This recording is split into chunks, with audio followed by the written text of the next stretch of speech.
Come on in. Welcome aboard Bus One. We're on our way to Mana Island, Fiji, and we've got some time to kill. Let's play some trivia. Gamers, introduce yourselves, and let's start with our special guest for this episode, podcaster, TikToker, and superfan extraordinaire, Tegwyth. Very good to have you. Thank you so much. I'm very excited to be here. I'm very excited to, see if I'm up to snuff here. I think you will be, but we are so happy to have you. Really, really excited. I was just saying before earlier that when we knew that we wanted to do this Survivor episode, that you were one of the people that we would try to get on. So glad that you answered the call. I mean, I love trivia and I love Survivor, so how could I not? Perfect. And I guess the other two you can introduce yourselves to. I'm Alec. I'm just a regular guy hoping to win $1 million out here on the island. I don't have $1 million for you, but okay. Maybe you can get 1 million hearts. Yeah, $1 million hearts. My name's TJ. It's a pleasure to be riding the bus this time instead of driving it. And you know what? I'm coming for that million. All right. Well, if you were like me and disappointed that Bus One Extravaganza Surforver wasn't actually about Survivor or Fiji, don't you fret, because our theme for this week is all about Survivor. Before we try to outplay, outwit, and outlast each other, let's go over the rules. So there are 3 rounds, each with 5 questions. Questions in round 1 are worth 1 point, round 2 are worth 2, round 3 are worth 3. Each question will be multiple choice, and there will not be a buzzer, so multiple people can get a question right. We'll just have to use the honor system, aka don't base your answer off of someone else's. Amongst the question, there is a fake idol that I made, aka the challenge question, with a fake answer. If you correctly suss out which answer is fake, you'll get 3 points. If you incorrectly suss out which answer is fake, you lose 3 points. But if you suss out the challenge question in the moment, before the reading of the next question, then you'll only lose 1 point if you're wrong. And then I'm also, if no one is guessed what the challenge question is correctly, I will make the rest of you challenge at the end of the episode, so just keep that in mind. Question 15 is our final tribal council or final Jeopardy style question where you can put up your points double or nothing. And then of course, as always, most points wins, opposite of golf, and no Googling. We got all that? Got it. You got it, Jeff. Right. 15 questions, 3 people, 1 survivor. Let's get into it. So round 1, 5 questions, each worth 1 point, and the topic is Survivor 50. All right, let's go into question 1.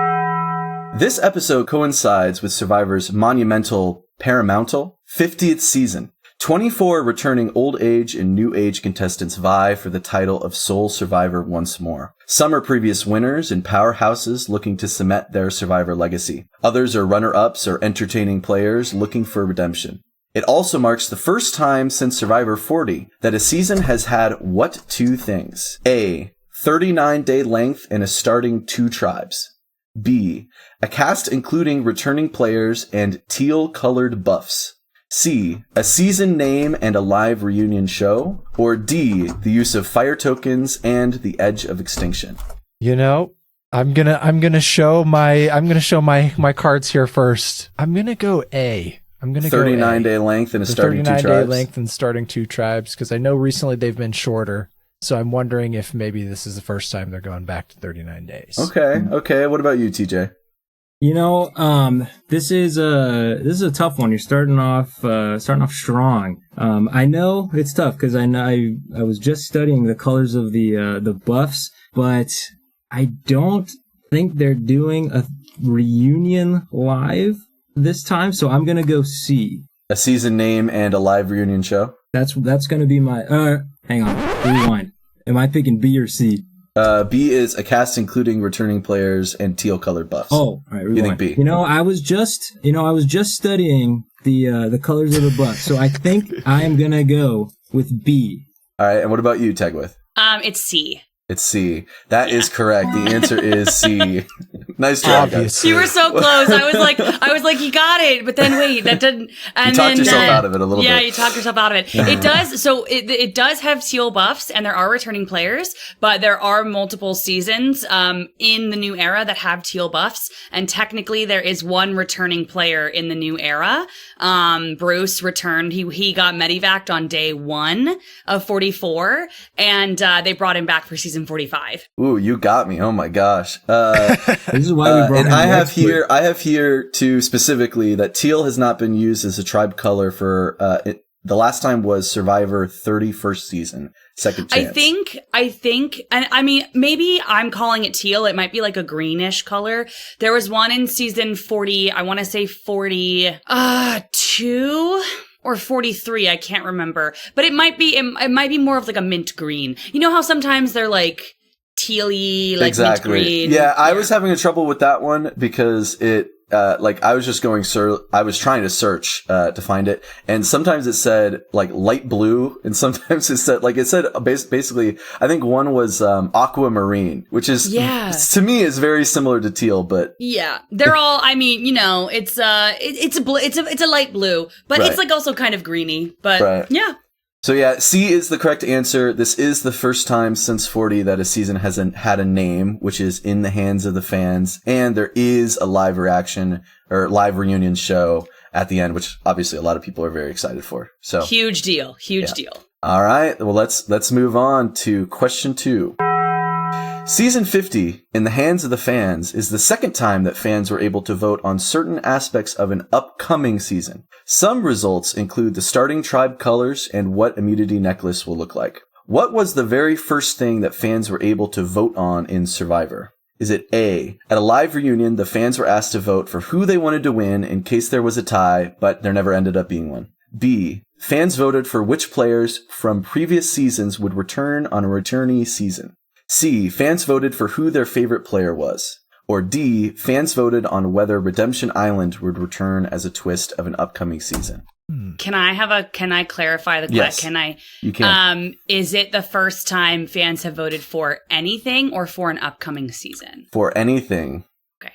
All right, Alec, Okay. what do you think? Okay. Yeah, I'll just be default first. No worries. I believe maybe the first thing was the fan favorite. I know they did that pretty early on. I'm not sure on the other ones if they could have done them sooner, but yeah, I'm going to go with just fan favorite.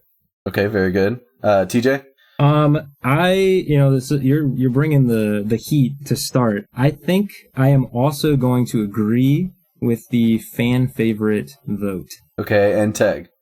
Yes. So in season 8 All Stars, there was a fan favorite vote where Rupert won $1 million. I think that was the only time that $1 million was. Yeah, because that's crazy. That's crazy. They were giving out $2 million, and one was to America's favorite player, fan favorite. After that, they gave away cars, and they gave away like $100,000. It became this Sprint fan favorite for a bit.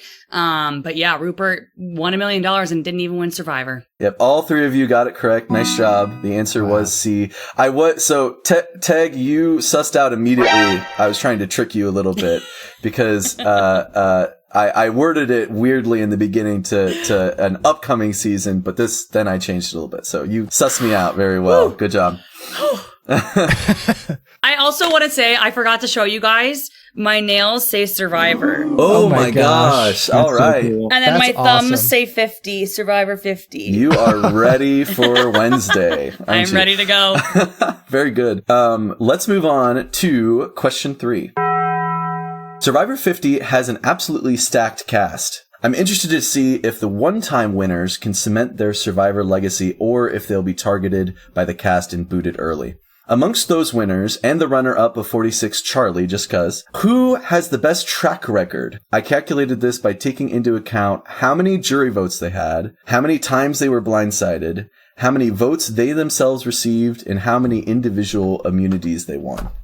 Is it A, Savannah, B, D, C, Kyle, or D, Charlie? This one's hard. Well, as I mentioned earlier, I haven't watched Survivor in the new era, so I have no idea who these people are. So It's a shot in the dark for you, literally. I'm just gonna go Kyle. Seems awesome. He seems like a good guy. Okay. Someone named Kyle. TJ?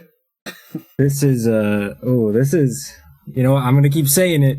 You're bringing some bringing some heat. Tough questions. I had to with Tegwyth here. I had to. I feel fine explaining my thought process because I'm assuming that Tegwyth, you're just gonna clean the board with us after this. We'll see.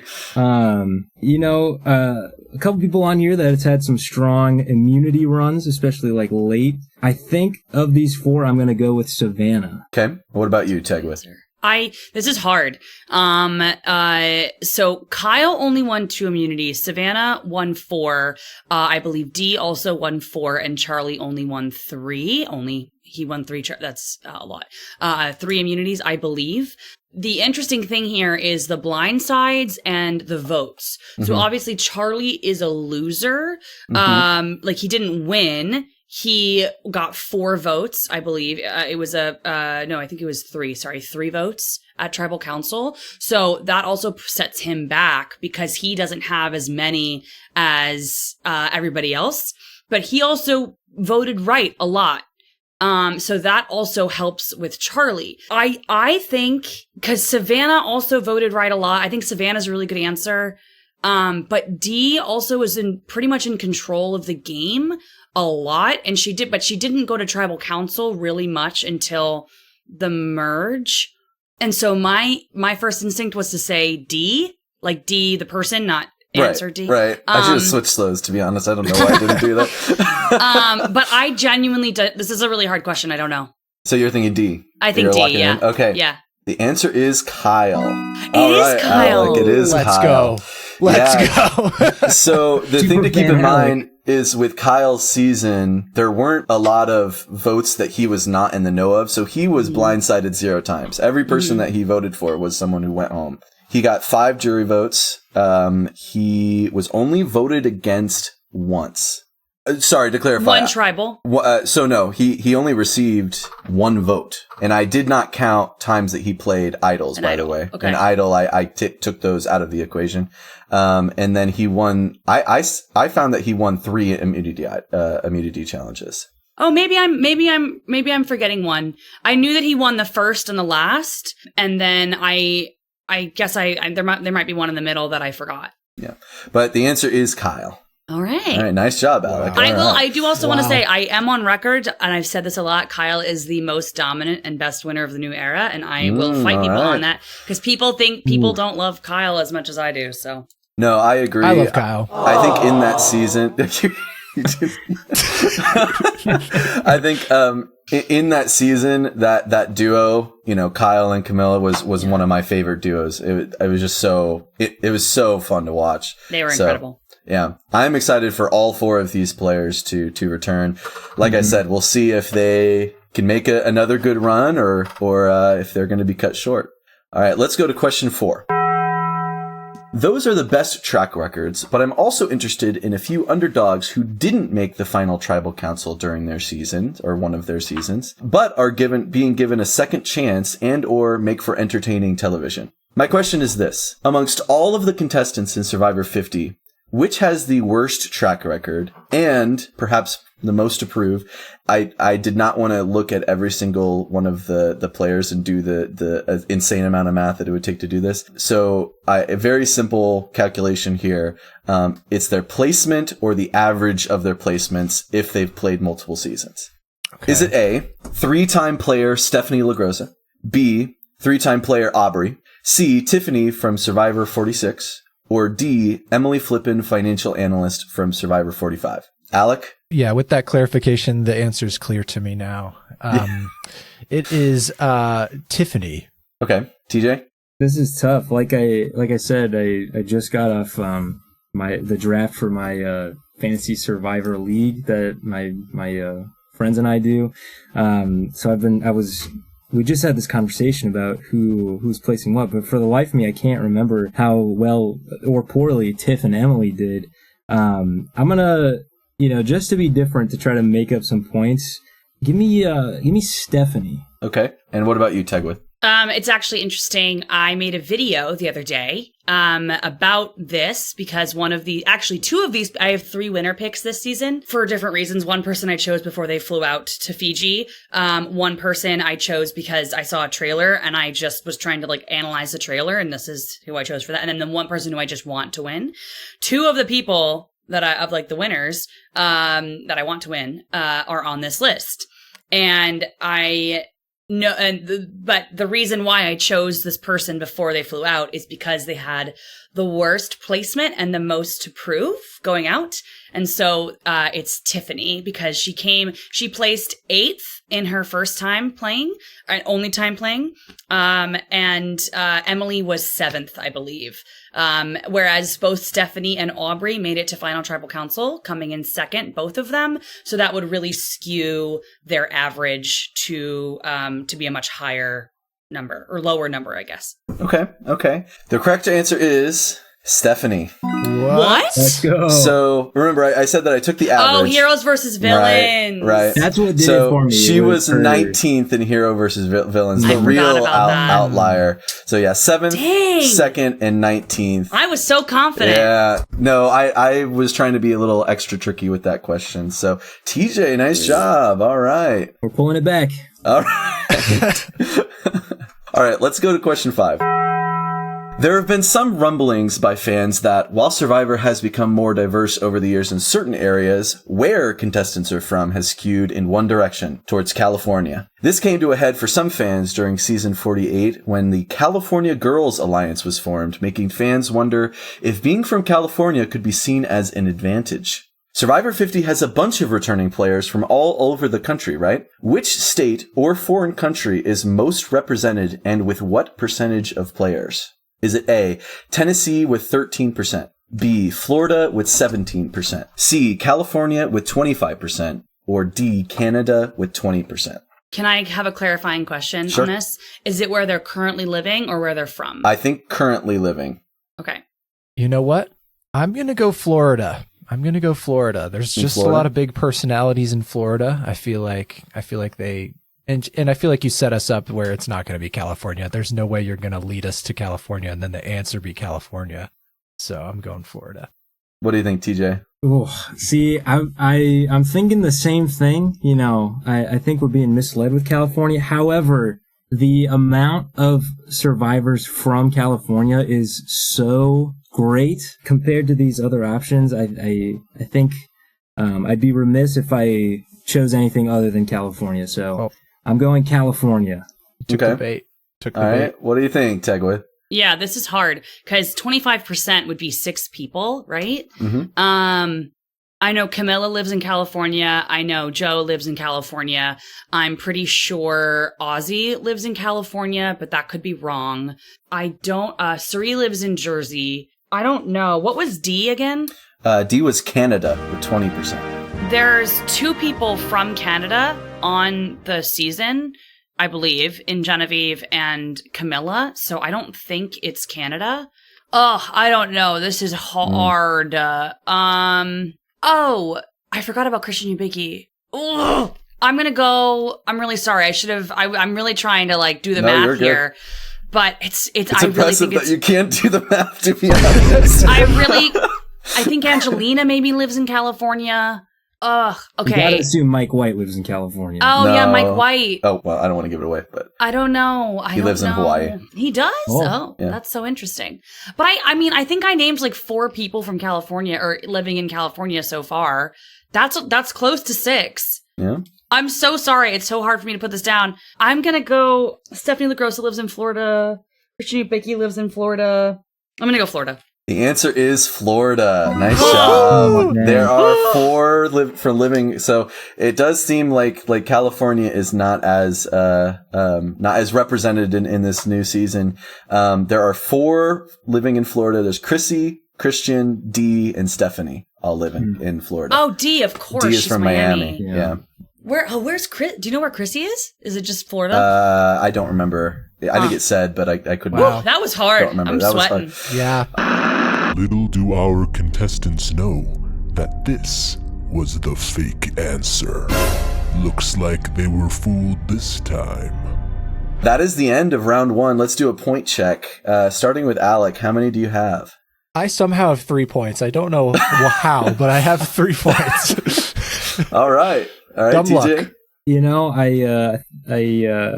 someone has to hold up the rear, and I believe I'm sitting on 2 points. Okay. All right. And Tegwyth? I only have 3 points. Okay. That freaking Tiffany question. Yeah. Killer. Yeah. Okay. Well, let's take a quick break and we'll see you soon. Yeah, so I'm pretty sure I've got these suckers, eating up my game about how I don't know anything about Survivor, when in reality I know everything about Survivor. They haven't caught on yet, though, so it's smooth sailing for me from here on out. You know, it may look like I'm not doing well, but this is all part of my game plan. I'm going to lower their defenses by falling behind, but then in the last couple questions, I'm going to get them all right, and I'm going to surge forward. They're not going to know what hit them. I can't believe I only have 3 points right now. I don't know what's going on here. I need to get my act together because we got to pull through. Teg Squad, let's go. That's my confessional. All right, perfect. All right, and welcome back. We are going to go into round 2, General Survivor Trivia. There are 5 questions worth 2 points each. Question 6. Let's talk a little bit about where the magic happens. Fiji. Starting with season 33 in 2016, Survivor entered into a long-term lease agreement with the Fijian government and local landowners to use the Mamanuca Islands as their permanent filming location. Survivor hires some Fijians in various roles, including transportation and security, just for example. Approximately how many Fijians does Survivor employ each season? Ooh. Is it A, 50, B, 100, C, 200, or D, 400? Okay. I'm gonna go 200. They gotta be like employing people like cook for the whole crew and everybody that's there, and obviously like their lodging and everything. I'm gonna go 200. Okay, TJ? I am kind of on the same thought process. I know they have a really big operation there. I'm not sure the breakdown of locals to transplants. I think I'm gonna agree with Alec, the superfan, on this one. I think I'm also gonna say 200. And Tag. Yeah, this is really hard. I am leaning towards the higher end because I was very fortunate. I got to go to Fiji with CBS and with Survivor and for like a fan trip for Survivor 50. And I think I saw something about that. Yeah, it was really, really cool. One of the coolest experiences of my life. And one of the things that I vividly remember is like basically anybody, like so many people that I spoke to, Fijian people, had like a person, like everybody knew somebody who worked for the show. Like it was so many, whether it was like a family member or a friend of a friend or whatever, like the degrees of separation were never that big of like people who worked for Survivor. So in my head, that means it's a big operation, but I don't know how big. They do have the security. I mean, they rent out like so many different islands. They build. I know that Fijians also build. I'm leaning either 200 or 400, but 400 seems like so many. So I think I'm also gonna go, you know what? I'm gonna go 400. The answer is 400. Wow. Over 400 people. That's Very that's good. insane. It is That's a lot. Crazy. It is a lot. Very nice. All right. Wow. I'm shocked I got that right. Sorry. Well, the more you talked about it, it made more sense. Like if just everybody knows someone who. I mean, it's a big show. There's a lot. Whenever you start talking about your answer, Tegwyth, I'm like, you know what? Can we run it back? I want to put some more. And that is why she is last in the answer order. All right, let's go to question 7. A key aspect that makes Survivor more nuanced and strategic is not only do you need to make it to the final tribal council, but you have to get the majority of the jury to vote for you if you're going to win the million in the title of sole survivor. There have been a few instances of landslide victories at the tribal final council. Earl in Survivor Fiji, JT in Tocantins, Cochrane in Caramoan, Jeremy in Cambodia, and Adam from Millennials versus Gen X. Those wins must have felt good, but not all landslides are built the same. Some juries are larger than others. Which contestant in Survivor history has received the most jury votes in one Survivor season? Is it A, Jeremy, B, Adam, C, Tony, D, Chris Underwood, or E, Earl? Can I ask, is it over their Survivor career? Just or one in season. one season? The most in one season. So pretty much which one had the biggest jury that could vote for them? I'm going to go Jeremy. Love Jeremy. I love Jeremy. Just almost finished watching him on The Traitors. TJ, what do you think? Jeremy's a very good answer. Jeremy's very strong. I am trying to think if they've had a bigger jury than Winners at War. This is where I give my answer and then get proven incorrect a couple seconds later. But I think it's Tony. Okay. What do you think, Teg? So my gut instinct is going either Chris Underwood or Tony, because those two had the Edge of Extinction, where the juries, basically every single person who played, as long as they didn't quit, they got to be on the jury. 2 people quit from Chris Underwood's season. Or they didn't quit. Sorry. They just raised the flag. They got voted out. I don't want to put quit. No, yeah, you're good. And only one person in Winners at War. Sandra was the only person to leave. So, I think that Winners at War had 20 people. So we're saying a jury of 16 people, I believe. Because it's 3 minus 20 minus Sandra would be 16. I think Natalie got like 4 or 5 votes, which would be like 11 votes for. But Earl had a unanimous vote. I don't remember how big the jury was for Fiji. Like this, and then like how big Second Chances, I think, was 20 people. So the jury must have been maybe like 10 people. And I think Chris Underwood got more votes because of his time on Edge of Extinction. So I'm going to go wild card Chris Underwood. But I don't feel confident in my answer. The answer is Tony. Ah, darn, I should have stuck with my gut. Whoa. Yeah. So Jeremy won Cambodia Second Chance. It was 10-0. Adam won Millennials versus Gen X 10-0 as well. Tony won Winners at War. It was 12-4-0. I was right, 4 votes. Yeah. Chris Underwood won Edge of Extinction 9-4-0, and Earl won Fiji 9-0. So by far, because of Edge of Extinction, Tony is the winner with 12 votes in one season. Darn. All right. Nice job, TJ. We're coming this back. Closer than I thought it was going to be. All right. Nice job. All right. Let's move on to question 8. In 2018, Survivor changed their policy to allow Canadian citizens to participate, with Tom from Island of the Idols being the first. The most notable from the list of Canadians who appeared on Survivor include winners Marianne from 42, Erica from 41, Mr. Shot in the Dark Caleb from 45, and our Queen Genevieve, who will appear again on Survivor 50. That was after 2018, but what about before 2018? What was the only way that you could be on Survivor as a Canadian before 2018? And I'll give you a hint. One of the following is completely true and happened. A contestant made a fake U.S. passport and birth certificate with production none the wiser. B, a contestant was a dual citizen of Australia and Canada, appeared on Australian Survivor, and was such a star that production ignored their own rules. C, a contestant was a dual citizen of Canada and the US, but renounced their citizenship to Canada in order to compete. Or D, a contestant applied and was cast, but they didn't know that you had to be a US citizen, and no one in production asked or found out until after the season. One of these is absolutely true. Can I just say before we do this? Yeah. I feel embarrassed that I have never heard any, I don't know any of these. And I feel like this is something that I should know. Yeah, this is crazy no matter which one it is. I think maybe somebody denounced their citizenship just because that's the most bonkers option, I feel like. Okay. To get on Survivor. So C, I think, is what that was. TJ, what do you think?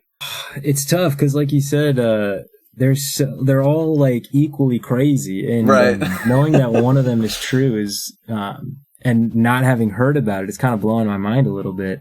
You know, in the spirit. What did you pick, Alec? Remind me. You picked. I picked somebody who denounced their Canadian citizenship.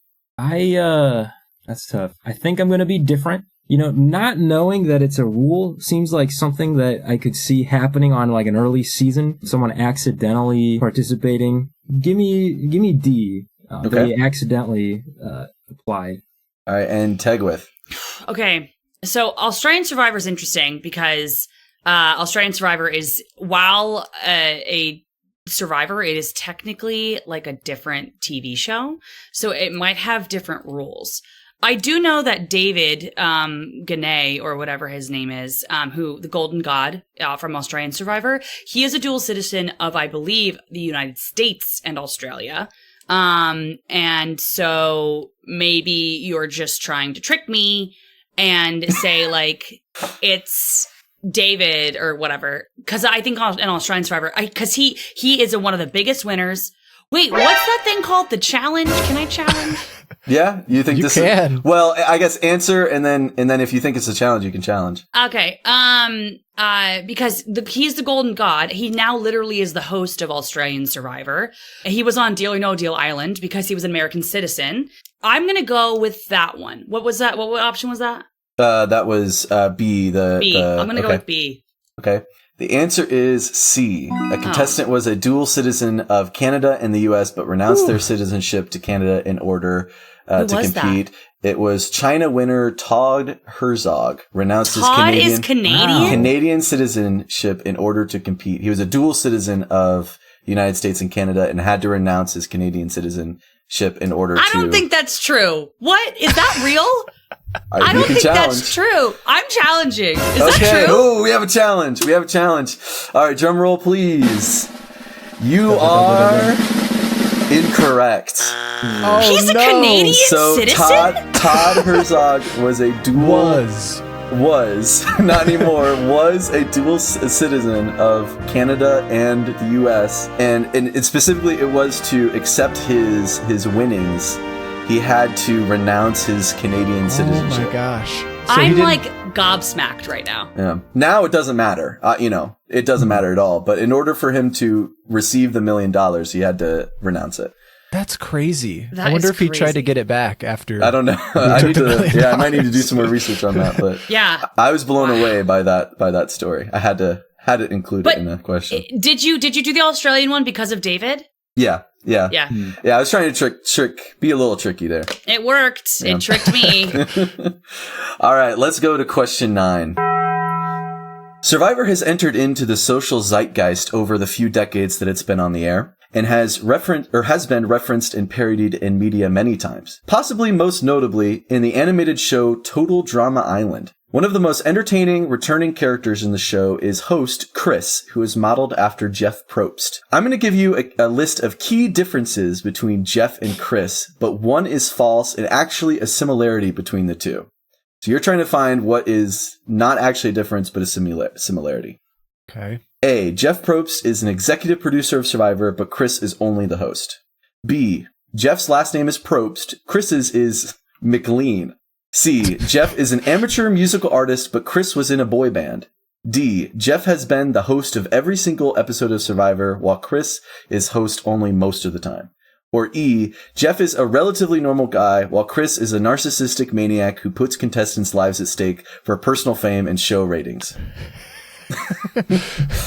Wait. So one of these is like something they actually have in common.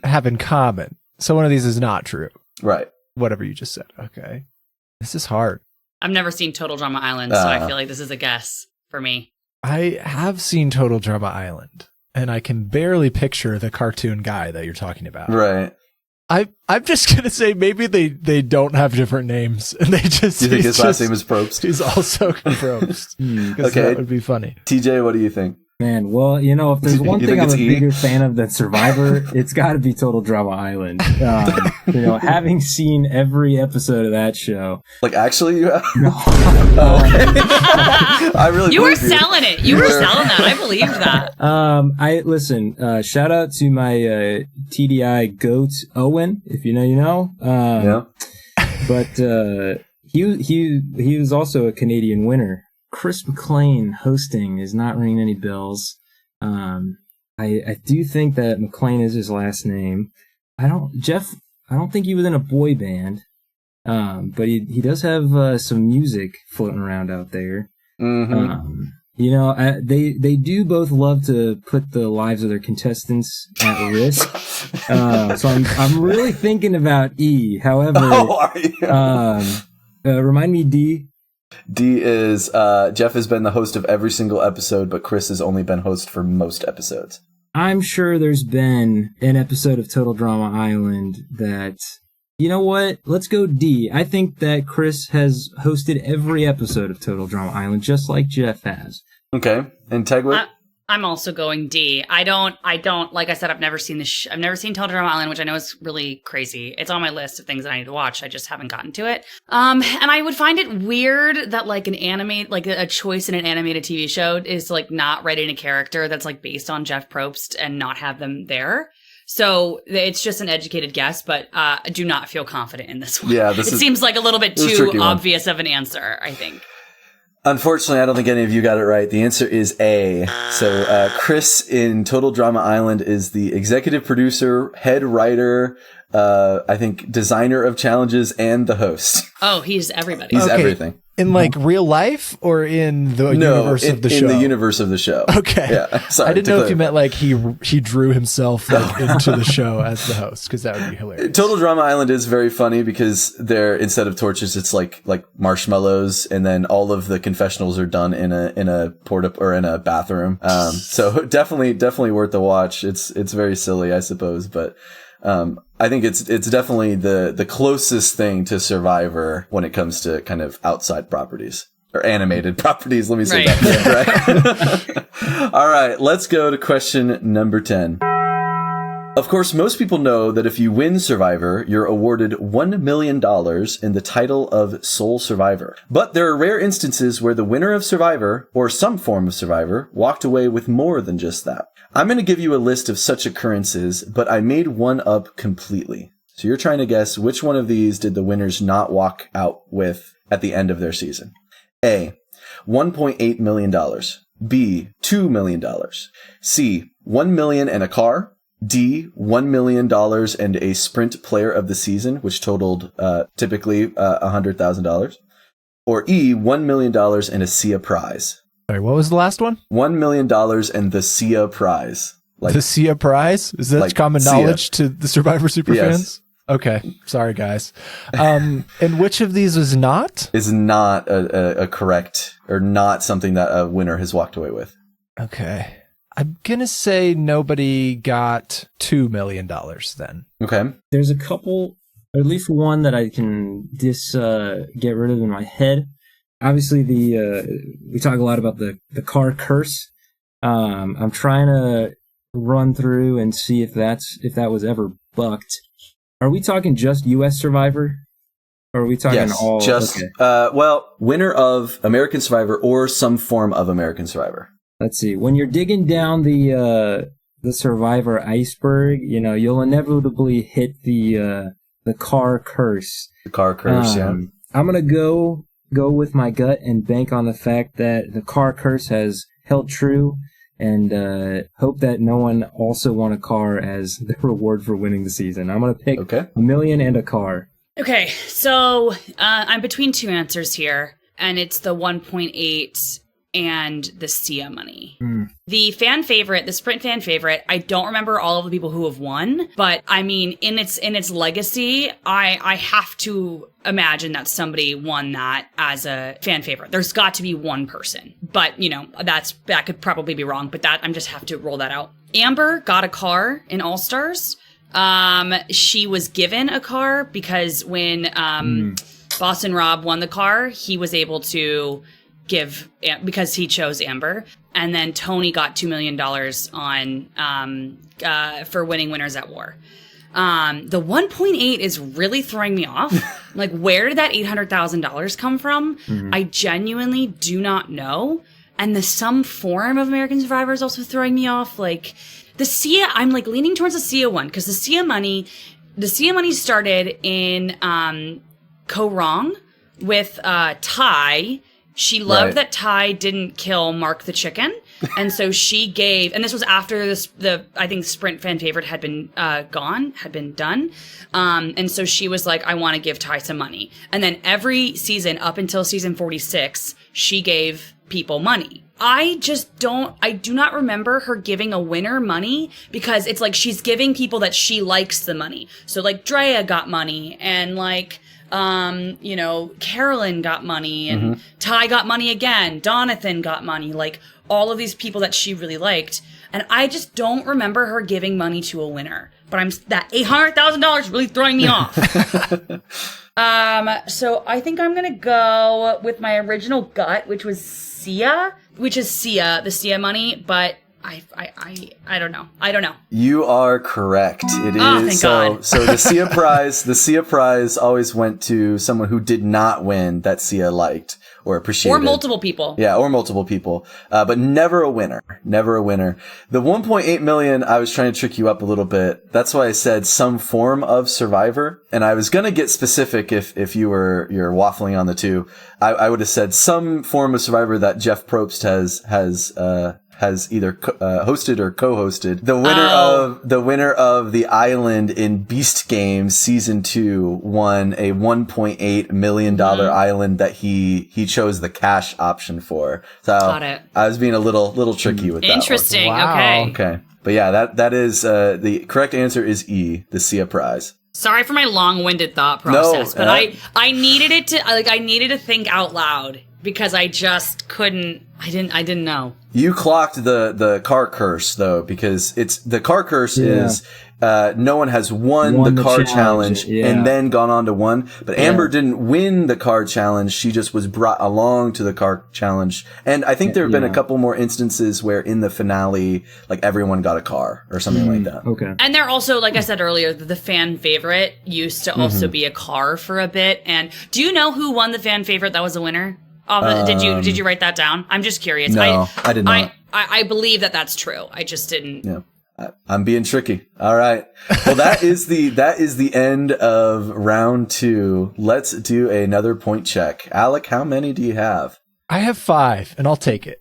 Okay. TJ? I'm still sticking to my strategy of laying low. I've got 4 points. Now, my failed challenge, remind me, that's a -1 or -3? -1, because you did it in the moment. Okay. So that is, and it's 2 points per thing. Right, for that round. So I'm at 6. Oh, okay. Wow. All right. Very close. TJ, so are you trying to say that you do a certain thing in round 3? Is round 3 when you come alive? I'm like an alligator. I'm like an alligabler, if you will. Gabler. I'm hiding beneath the surface. I'm trying to cast away people's suspicions about me. Trying to hide behind the scenes, and then we'll leap and we'll strike when the time is right. All right. Wow. Sounds good. Guys, not gonna lie, been out here for 2 rounds. The elements are really starting to get to me. The domination from Tegwyth is really starting to get to me mentally as well. So I don't know. I don't know how much longer I can hang in there. I honestly want to go home. I want to see my wife. So hopefully I get voted out soon. Man, watching my 2 competitors, I'm getting a little nervous, I can't lie. Tegwyth is starting to really run away with the competition. I might have to see if Alec wants to take a trip to the water well. Maybe we can talk about our options, see what we can do about taking down Teg. This is not the lead I had hoped for. I need to really run away with it this time. That challenge has me. I was certain, and I can't believe I didn't know that Todd was a dual citizen. That's gonna haunt me for days. But it is time here. I'm gonna pull out this W. That's awesome. All right, very good. All right, let's jump into it then. Let's go ahead and get started with round 3. These are 4 questions, each worth 3 points. The topic: Survivor rules and advantages. Let's go to question 11. There have been a number of different non-idol advantages over the years. Some are wackier than others. I'm going to give you a list of advantages that have been played throughout Survivor's history, but there is one that I completely made up.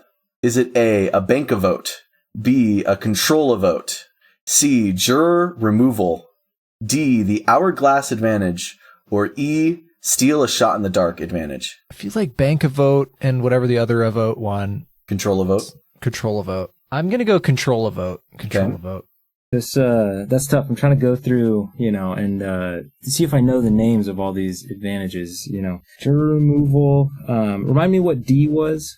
D was the hourglass advantage. I mean, it could be D. Tegwyth, you might want to pick D. That sounds made up to me. And then I don't think I've ever heard of that one before. And then remind me, E. Steal a shot in the dark. It's tough. The new era is really like the only stretch of seasons that I've watched when they've aired and not gone to rewatch. I'm trying to think if anyone's had the opportunity to steal a shot in the dark. I think I'm also going to go with B, control the vote. The only one that I can't think of. You know what? We're here to win. Let's play big. Let's go with E, steal a shot in the dark. All right, and Tegwyth. E. E is correct. Nice job. You two both get the points. Bank a vote. I just want to say bank a vote, or not bank a vote. Control a vote, I think has only happened once or twice, but the one time that I can vividly remember it was season 44, where Heidi got to control, it was a split tribal council, and Heidi got to control, choose one person, and she had to tell the person out loud, like there were people who were watching this tribal council happen. It was when, I believe Matt gets sent home, Franny's Matt. And she tells, I think, somebody to vote for Jam Jam. And obviously it doesn't work, but she literally had to say out loud, you don't get to vote for whomever you want to vote for. You have to vote for Jam Jam. But it didn't work because he wins. That is exactly correct. I think the one advantage that I wish they would bring back, I think is really interesting, is juror removal. I don't know how many times, I forget how many times it's been done. Just once. It's kind of an interesting It's kind of an interesting advantage. I don't know.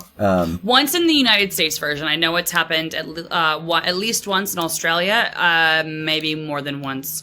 Neil got removed from Korong's final tribal council, and a lot of people think that's why Michelle won. Probably, in my opinion, I think it's probably one of the strongest advantages. It's a crazy advantage. Yeah. I think it's a little over powerful in my opinion. Because some people really love this and some people don't. I personally think that once you're on the jury, like you're on the jury, and that's like, to me, the game is over, and I don't think that you should also be able to be voted out. But I know that people love it also, so it really depends. That is I will say the hourglass twist should have been fake. The hourglass advantage. That should have stayed in Jeff Probst's head. Yeah. All right, very, very good. All right, let's go to question 12.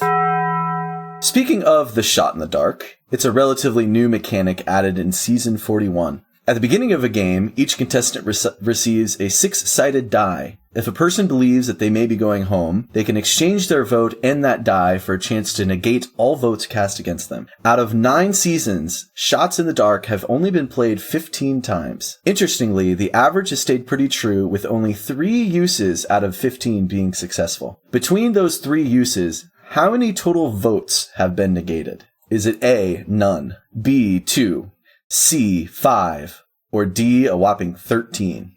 Okay, what's the 3 uses? Can you say what's special about the 3 uses? So the shot. So there's a 1 in 6 chance. It's been played 15 times. It's only been successful 3 times. Oh, successful. Gotcha. Okay. Yeah. So out of those 3 successful times, how many votes did it negate? Okay. I'm gonna go 2.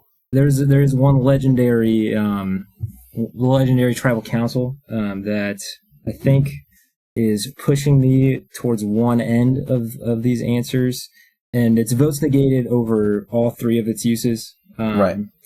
How many people voted for Caleb? I think I'm gonna go with 13 votes negated and hope that that's right. And Tegwyth? So one time it was played.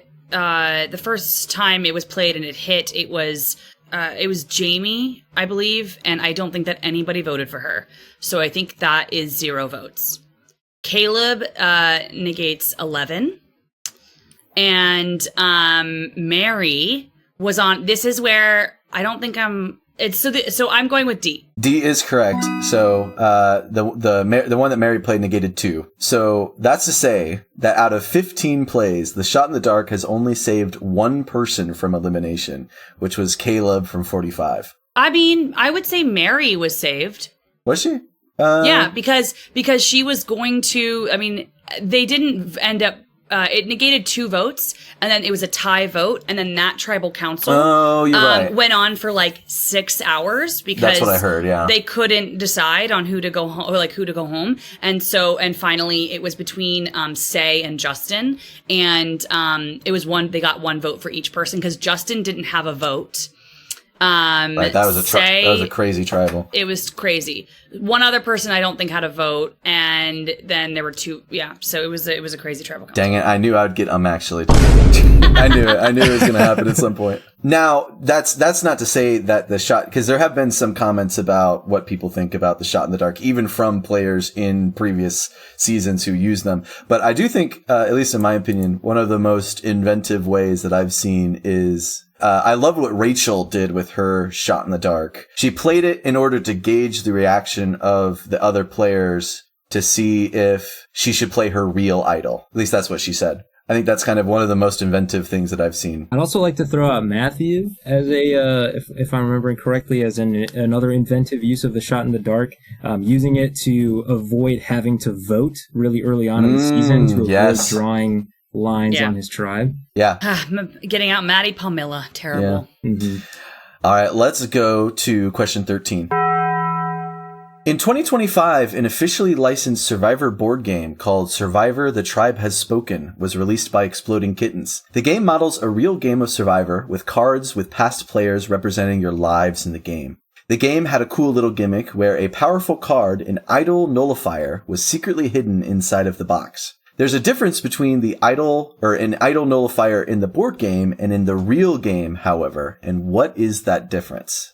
A real idol nullifier can only nullify one idol, while the card nullifies all idols played on a person. B, a real idol nullifier is played while you are voting, while the card can be played in response to an immunity idol being played. C, a real idol nullifier has to be played on one person and only works if an idol is played on that person. The card targets who plays the idol, and it doesn't matter who the idol is targeting. Or D, there's no difference and I made it all up. Have any of you guys played this game? I have. I got it for my one of my friends who was pretty close to us. They for his birthday. We did not find this secret card that's hidden in the box, though. You didn't? So. Well, it's still there. There's actually the question I thought I was going to ask was statistically how many people would have lost that card, and the answer would have been 0 because it comes like the box is holistic. So I do like how the box itself is a part of the game. Yeah, I think that's really smart. Cool. Yeah. All right. So what's the difference between a real idol nullifier and the game idol nullifier? Alec. I'm going to go B, which is about when you play it. Is that right? Mm-hmm. I feel like maybe for the board game, they would like relax that a little bit. Okay. TJ? I'm kind of torn because, it seems pretty easy to, 1-to-1 bring it like the same rules with no differences. But they changed how, how a lot of other things work. In order to be different, and if there's only one of them and they hit it in the box, it's got to be pretty strong, I would guess. Let me say it nullifies all idols that were played. A. Okay. And Tegwyth. So I would guess, I haven't, so this is, I have actually not played the Survivor board game. I have it. I would like to play with 6 people, and I can never get 6 people together. I know I could play with 4 people, but I want to do it right. And so I just haven't played that yet because I just want 6 people, whatever. I would guess that they would change the rule. So I'm not going to go D because I would guess they would want the board game to be easier than Survivor. And so I think that they would want something like this to work. And so being like, there are so many moving parts with an idol nullifier. You have to know like who has an idol. You have to know who so I think that it's not D. I'm gonna go, I don't know. My first instinct was B, but the more I hear C, the more it's just calling to me. But I really, I don't know. I'm gonna go C. The answer is B. Nice job, Darn. Alec. You got it. A real idol nullifier is played while you're voting, but the card can be played in response to immunity idol being played. So it is significantly easier to use the idol nullifier than it is in an actual game of Survivor. All right, let's go to question 14. Let's talk rules. There are a myriad of rules that survivors must follow before, during, and after the game. I'm going to give you a list of rules, but one of them I made up. A. If a player hides a hidden immunity idol they found and another player finds it, production will inform them and take the idol back. B. Players are not allowed to purposefully inflict physical harm on each other. C. Players cannot vote for themselves or immune contestants. D. If a tie occurs during the revote of a Final Four tribal council, the 2 tied contestants will compete in a fire-making challenge. Or E. Players cannot swim in the ocean at night. Sorry, can you tell me if one of these is real or if one of these is fake? So if one of these is fake, I made one of these rules up. Yeah. Gotcha. I'm gonna say I think it's B, about causing physical harm to another player. Players are not allowed to purposely inflict physical harm to each other? Because, come on, that happens in some challenges. They have to like full on wrestle each other and stuff. Yeah, I've seen contestants get bodied on purpose for sure. So, all right, TJ, we're gonna go B. It's tough. I think that if they're just on camp, I don't know if they're. I know they can like break stuff sometimes. I don't know if they are allowed to lay hands on each other. The one that the 2 that I'm getting hung up on is I feel like I've seen people swimming at night, but I don't know if that's still a thing. I could see them, that being a safety concern. And with the first one, I know, if they take it and they put it in their bag, that's theirs. Let's go with where my gut was telling me. I'm gonna say that they can go into the ocean at night. Okay. Can you remember what D was? D was, if a tie occurs during the revote of a Final Four tribal council, the 2 tied contestants will compete in a fire-making challenge. And clarification, is this a rule that is it like in place now, or? I think all of these have been in place since the beginning, if I remember correctly.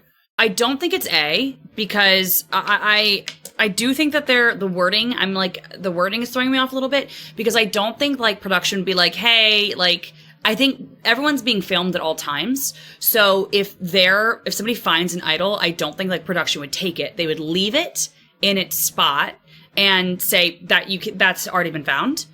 And I don't think they would move it, because if they move it and then give it to somebody else, it then exposes whose it is. So in theory, that like exposing it, could like, it's kind of production meddling in the game a little bit in a kind of weird way. So maybe it's like you didn't make up the full rule, but maybe like your wording was there to like throw us off. The swimming at night one is the one that I'm also leaning towards, that they can swim at night.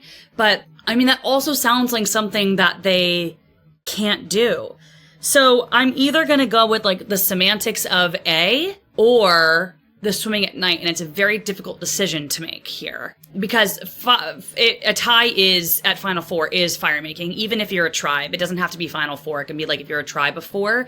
Fire making happens then as well. You cannot vote for yourself. And you cannot vote for immune players. That is, in fact, a rule. And what was B? Players are not allowed to purposely inflict physical harm to each other. Yeah, so Alec's reasoning on that one, I also am like, yeah, but they are in some challenges. Mm-hmm. Again, we're just going back to like the semantics of the words. This is hard. This is really hard. I'm gonna go with E. All of you are incorrect. Whoa. The answer is D. Fire making one? There's no revote on a Final Four vote.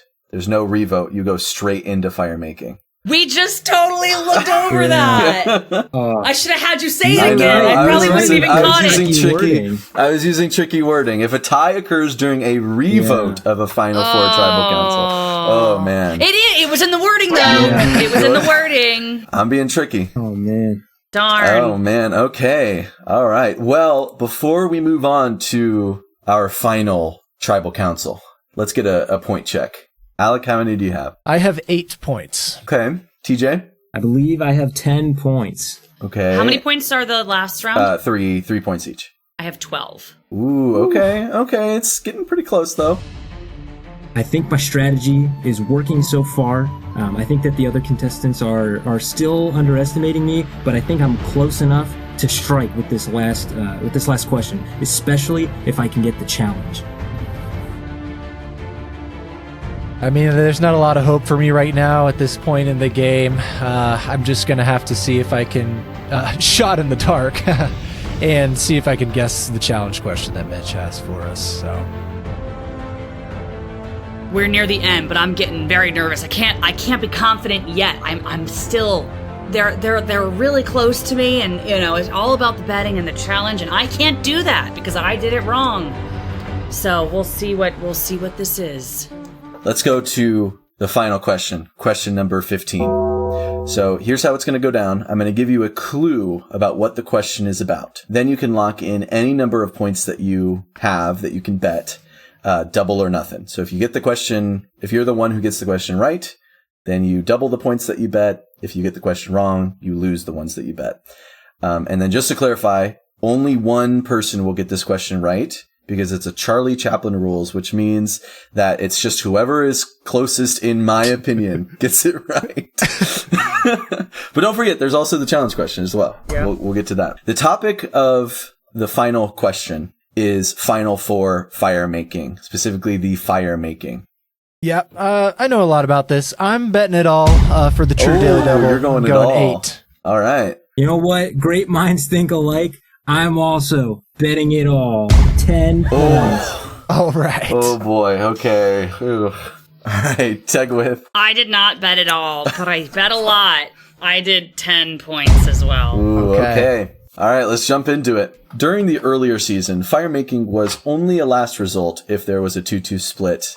Just in general, or in a Final Four tribal council. Starting in season 35, however, the vote was canceled entirely in favor for a guaranteed fire-making showdown, chosen by whoever won the final immunity challenge. It's an exciting way to start the end of the game, but as a former Eagle Scout, I can't help but cringe when I watch a majority of fire-making challenges. Most people don't do what is generally considered by experts the best fire-making strategies. With hempen rope, sticks, a flint and steel, and magnesium, what is the best way to win the fire-making challenge? I'm looking for fast, but reliable, and things that you should do that I don't see survivors often doing. And getting nitty-gritty might help you here. Nitty-gritty?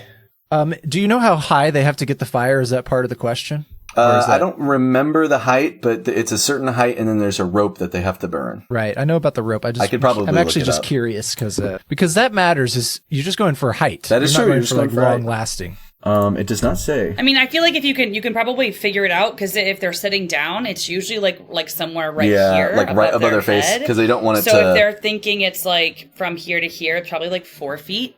Okay, or not 4 feet, 2 feet probably. Alec, you're first. Okay. Here's how I would do it. No, I'm just kidding. I also am an Eagle Scout, so I at least know about this. So, okay, you got to make a bird's nest. You got to take your hemp, your twine, and pull it apart so that you can get make like a bird's nest type thing. I'm not sure they do this, but if you break off little chips of the magnesium into it, that helps it spark faster. And then when you spark it, get the bird's nest going. You might have to blow on it to keep it alive for a little bit. Get some small sticks on there, build up to larger sticks. It's got to be a TP if you're going for height and speed. TP is what makes it go up. And you might have to block some of the wind if you don't want it to blow out early on. But you might have to blow on it too to get a good balance of oxygen in there. When would you blow on it? You blow on it at first to get the embers to start to light up into like a flame so that you can put the sticks on it. That'll ignite the sticks. You might have to blow on it if it starts to die down at some point too, but yeah. Okay. All right, TJ, what about you? What do you got? Here's how I would do it. As a former first class I know all about this. First, you start by making that pyramid or /TP shape. I put like thinnish sticks that could catch fire fairly easily once you start building. You want to stick inside a bunch of that like hemp rope, and like Alex said, you want to scrape off that magnesium, get a nice little like pile of that in there on the hemp. Then you can start. Actually, before that, let me clarify. You want to have room on the teepee for you to blow air in, and also room for the air to come out to ensure circulation. You want to start striking that, your machete on your flint. And then once you get the little sparks, the embers, you want to start blowing gently through your TP and light those embers on the hemp. Then once you catch that and you're burning through the hemp, you got to be careful. It'll burn out quickly. So you want to start piling slightly larger, slightly longer sticks up higher, but not too quickly, or else you will smother your fire. Rinse and repeat. And something that I think that survivors don't take enough advantage of, but they could. I want to see them putting more rope and stuff just like piled on top of the TP, burn really bright and high up there at the top. I don't think we see enough people doing that. Okay. And Tegwyth. Okay. So I would start by building a nest, but you need to make sure of the hemp and the rope. But you need to make sure that you can also get airflow underneath that as well. So I would actually start by taking some of my smaller sticks and build a little thing for the nest to kind of sit on so that airflow can come in from underneath. Then I would start scraping the magnesium and take my time doing that and build up a lot of magnesium. That's what's going to make it spark really quickly. And once I have a spark, I would blow on it. One thing I learned from Australia versus the World in Australian Survivor, blowing on it is good, but Suri did this thing called the cradle. Somebody, Sarah, I think, another player, told her to do this. She essentially, instead of blowing on it, which can kind of get too powerful at times, she picked up the hemp and she kind of did this instead, which I think creates a more even airflow. And then when it sparks and catches, you put it back down, and then you start building on with the smallest sticks first. When you're building with sticks, though, those original sticks, you should break the sticks, because breaking the sticks actually gives you smaller fragments of the stick there, so that the fire can catch onto those broken sticks, and so that there's that ember on those broken sticks to help catch that fire. Once you have a solid fire with a flame, you then get bigger sticks and build up. The key here is to be as straight as you possibly can, because you're trying to burn through a rope above you. And so if the fire, you might have a really big fire, but if it starts going this way, it's not going to help. You think about Teeny's fire. So you have to make sure it's really, really, really tall. And then if the wind is blowing, you get up and block the wind as much as you can with your body, while also building the fire on top of that. So that's what I would do. Okay. I'm going to have to give it to Tegwyth. All right. Yeah. So you said a lot of different points that I were exactly mine, which is that not many American survivors do. The only thing that I changed, I like what you said, Alec, and Teg, you said something similar, which is, I've seen in a lot of Survivor seasons, they have the rope, and the rope is very tightly corded, but breaking that rope up is honestly more important than the magnesium. What I put here was people taking too much time using magnesium, ?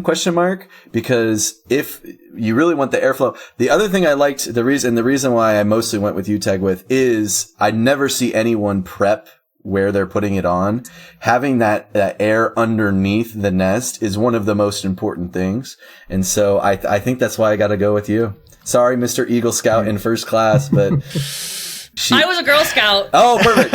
All right. All right. Nice job. So, unfortunately, Alec and TJ, you went all in and burned out spectacularly.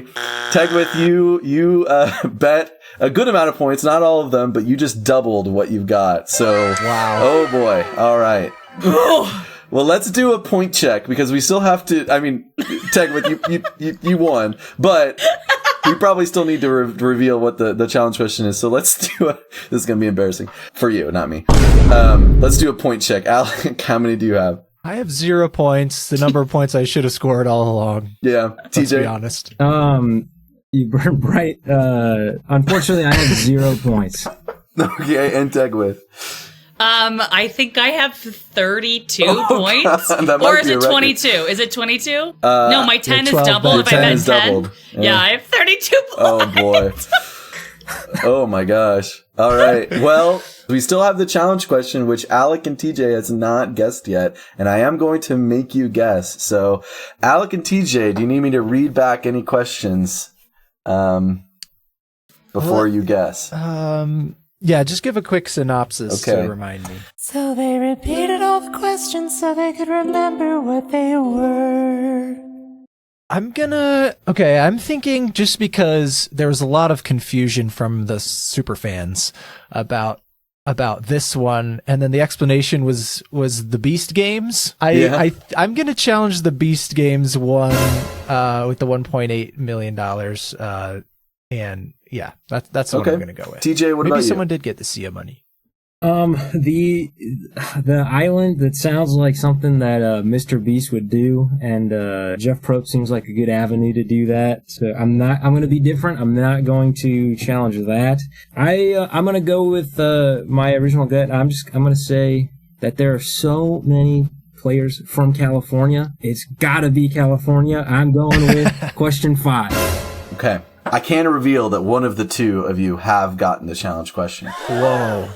The person who got the challenge question was TJ. Nice job. So 17% are from Florida. That's not a lie. But the correct answer is 25% of the cast is from California. 6 contestants in total are from California. And I can pull up the list here. I forgot to pull up the list. But can I guess while you're pulling up the list? Yes, go ahead. Okay, I think Angelina, Camilla, Joe. Angelina, Camilla, Joe. Stephanie lives in Florida. Hold on. Because Angelina lives in San Diego. Camilla lives in San Francisco. Joe lives in somewhere else. I don't know. Who else? Kyle lives in Boston. Suri lives in Jersey. Colby, I think, lives in Colby lives in Texas. Duh. Tegwyth. That's dumb. Jenna might live in... No. Do you have it now? Yeah, I have it. So okay, who is it? Angelina. Coach. Coach lives in California. It is Jenna, Lewis Doherty, Joe, California, Camilla, California, and Tiffany, California. Oh, yes. I forgot Tiffany moved to LA. So 6 total are living in California. So unfortunately, season 50 does not change the California quote unquote advantage. I don't see. There's an interesting thing about that because I have a hot take on this. Okay, go ahead. I think it matters more where you're from than where you currently live. Because Camilla is Canadian. And I probably would guess that she would consider herself Canadian over a Californian. And you think about the big season where people talked about it was when the California Girls was formed, which would have been season 48. Joe, Shaheen, and Thomas all live in California. And Thomas is from Texas originally. And so I think that that's also something that, like, yeah, he lives in LA and he works in LA, but I do also think that he probably identifies a good amount with Texas. So there are some, and then, Tiffany, I think, is actually from New Jersey originally. And so I think that there's a little bit, I think it matters. Obviously, you can create bonds, and it's a really easy way to create bonds where you're living. But I think where you grew up also kind of says a lot about you, who you are, not just where you currently live. Yeah, I agree. And actually, I'm not going to lie. I originally had the question of which states have contestants not been from. And then I was scrolling through TikTok and saw you that on the bingo card that you had, that was one of the questions. I'm like, oh shoot, I got to change this question. Yep. West Virginia, I think the 2 Dakotas, and Alaska, I think, are the 4. Well, the good news is, Tegwyth, it was never in question. You are the winner of today's episode. TJ, you come in second with 3 points, and Alec, you're in last with -3 points. All right. Well, only fair. Well, congratulations. Before we sign off, I want to thank you, Teg, for joining us. And I guess I forgot to do this at the beginning of the episode, but do you want to give yourself a plug? What can people find you on, and sure, what can they listen to? So I obviously have my social media is where you can find me mostly. It's just my name, Tegwyth, wherever social media there is, whether you use Facebook or Instagram or Threads or YouTube. I don't really post on YouTube, or TikTok. It's just my name. It's just Tegwyth. I post a lot about Survivor, obviously, as well well as other TV shows, reality TV shows, movies a little bit now too. So a little bit of stuff. And I love talking Survivor. So if anybody ever wants to shoot me a DM and say hi, whatever, please do. I love it. And then I also am a part of a podcast called The Specialists. I am going live once a week during the season on Mondays, with my podcast on The Specialists called Matt Chat. We're going to be previewing the episode to come, but also recapping a little bit about what happened in the episode previously. And I have some really great guests lined up. It's going to be a really, really fun season to talk all about season 50. So you can check me out there. All right, awesome. All right, well, we've arrived at Mana Island. Make sure you get yourself a burger from Ponderosa. Thank you for listening. If you enjoyed your ride on Bus One today, tell your friends about us, subscribing and dropping a 5-star rating in your podcast player. We're on all social medias as at Bus One Trivia.